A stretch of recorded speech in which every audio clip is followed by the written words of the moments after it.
북부론 책을 저술한 아담 스미스에 대해서 한번 알아보고 가죠. 아담 스미스라고 배웠었는데 요새는 애덤 스미스라고 하는 게 표준 한글 표기 방식이라고 하더라고요. 왜 그런 걸 바꾸는지 모르겠어요. 아담이면 어때서? 1723년에 태어났고요. 스코틀랜드에서 태어났어요. 스코틀랜드가 잉글랜드하고 한 나라가 된 게 1707년인가 그러니까 뭐 격변의 세월 속에 태어났죠. 1790년 67살에 죽었고요. 스미스는 그 사회 철학을 공부했어요. 뭐 대학은 뭐 글래스고 대학이랑 뭐 옥스퍼드랑 이렇게 나왔다고 하고요. 그 저서로는 국부론 말고도 도덕 감정론이라고 우리나라에서 번역하는 The Theory of Moral Sentiments라는 저서가 있는데요. 저 같은 경우는 국부론 같은 경우는 굉장히 모든 문장 하나하나를 굉장히 감명 깊게 읽었음에도 불구하고 도덕 감정론은 사실은 별 감흥 없어서 좀 재미도 없고 그래가지고 그냥 번역서 한 권 읽은 게 전부고요. 내용은 뭐 특별한 건 없어요. 인상 깊었던 내용은 사람들의 행동은 어떤 주변의 인정을 받고자 하는 욕구가 크게 작용한다라는 거예요.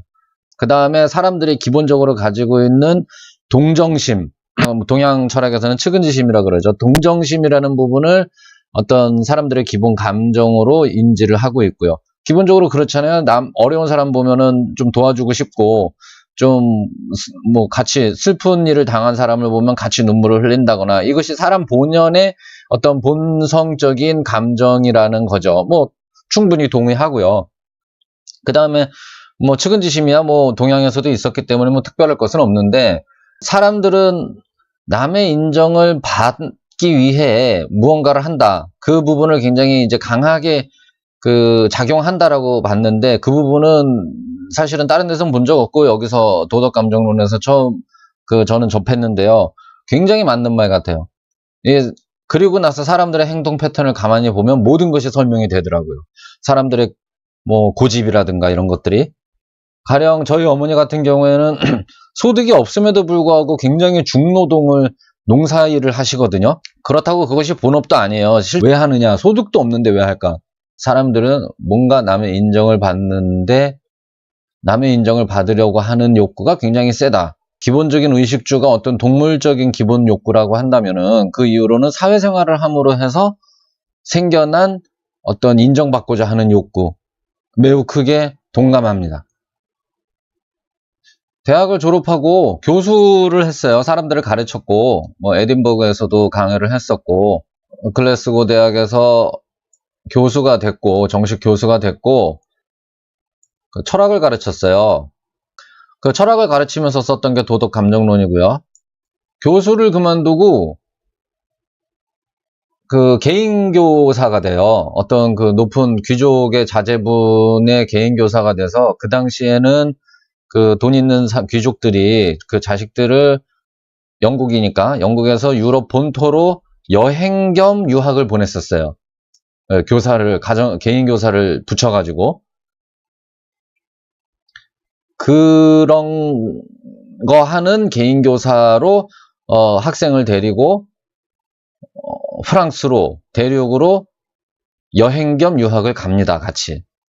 거기서 중농주의자 경제학자들이 아니라 중농주의적 경제 관점을 가지고 있는 지식인들과 만나 교류하게 되면서 국부론의 어떤 배경이 되는 경제적 지식을 습득하게 됩니다. 교수를 그만두고 개인교사가 될 정도로 뭐 페이가 좋았다고 해요. 300파운드를 받았는데 교수 월급의 2배였대요. 스미스가 대륙에서 만난 사람들이 볼테르, 벤자민 프랭클린, 미국의 건국의 아버지 중에 하나죠.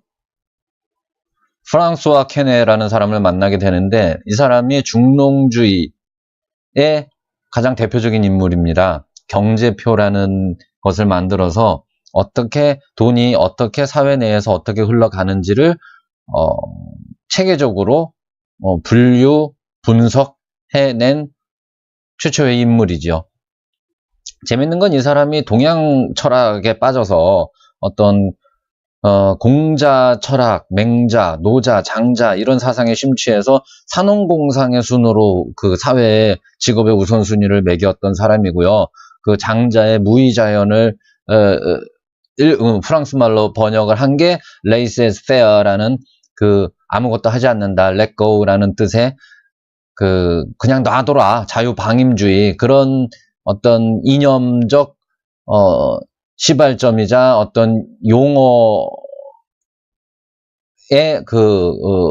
어떤 토대적 개념을 정립한 사람이라고 볼 수 있어요. 네, 피지오크라시라는 단어는 중농합파라고 이렇게 번역이 되어 있는데, 피지오크라시라는 말뜻이랑 agriculture랑은 전혀 연관성이 없어 보이죠? 맞아요. 전혀 없어요. 이 피지오크라시라는 것은, 피지오라는 것이 physics, 물리학을 얘기하는 거라기보다는 과학을 얘기하는 거고, physician, 그러면 의사잖아요? 그러니까 옛날 기준으로는 philosophy 대 physics로 이렇게 나누는 개념으로 보시면 될 것 같아요. 그 인문학 대 이과 대 문과다. 자, 이과다. 과학자들이다. 근데 이 사람들이 가장 중요시했던 게 농사가 첫 번째로 중요하다. 그 개념은 뭐 밑도 끝도 없이 농사가 중요하다라는 게 아니라 그때까지 어떤 경제적인 정책의 기반은 머컨타일리즘이라 그래서 그 중상주의라고 번역을 해요. 그 상업이 모든 경제적 토대의 중심이 되어야 한다. 이 사람들의 개념은 기본적으로 금과 은이 돈이고 가치이기 때문에 금과 은을 어떻게 해서든 많이 모으는 것이 가장 중요하다.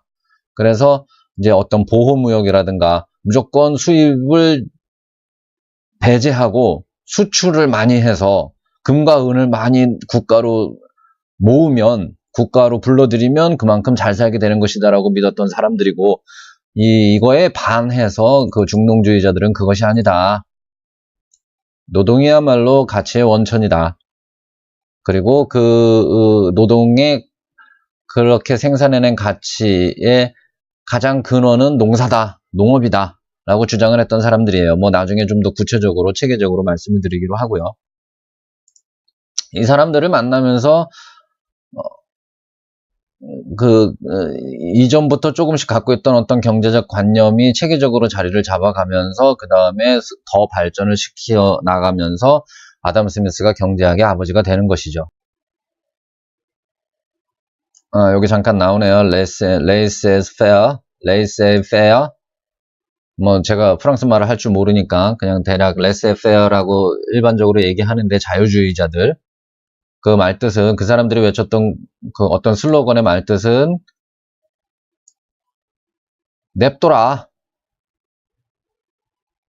세상은 스스로 굴러간다. 저는 100% 여기에 동감합니다. 그렇게 해서 1764년에 그 대륙으로 뭐 넘어가서 사람들을 만나고 그러고 1776년에 책이 출간이 돼요. 1776년에 책이 출간이 돼요. 뭐 대략 그 연혁에 보면은 10년 동안 책을 집필했다고 하는데, 책을 집필하는 작업이 지금 인터넷이 있어도 엄청나게 시간이 걸리는데, 이 당시에 그 어떤 본인이 주장하고자 하는 내용들, 들었던 내용들을 한 줄 집필하는데 그 내용의 사실관계를 확인하고 자료를 수집하고 이러려면은 10년은 무조건 걸립니다. 옛날에 책 쓴 사람들은 정말 무조건 존경해야 돼요. 그 다음에 뭐 훌륭한 업적을 내세우고 죽었으니 뭐 온갖 뭐 타이틀, 감투들 많이 썼고요. 결국은 1790년에 돌아가십니다. 23년생이니까 67살에 돌아가십니다. 저는 그래요. 이분의 업적을 단순히 어떤 경제학이라는 그런 그 국한된 분야에서의 어떤 위인으로 여길 것이 아니라 어떤 인간 사회의 제도적 기반으로 삼고 싶은 거예요.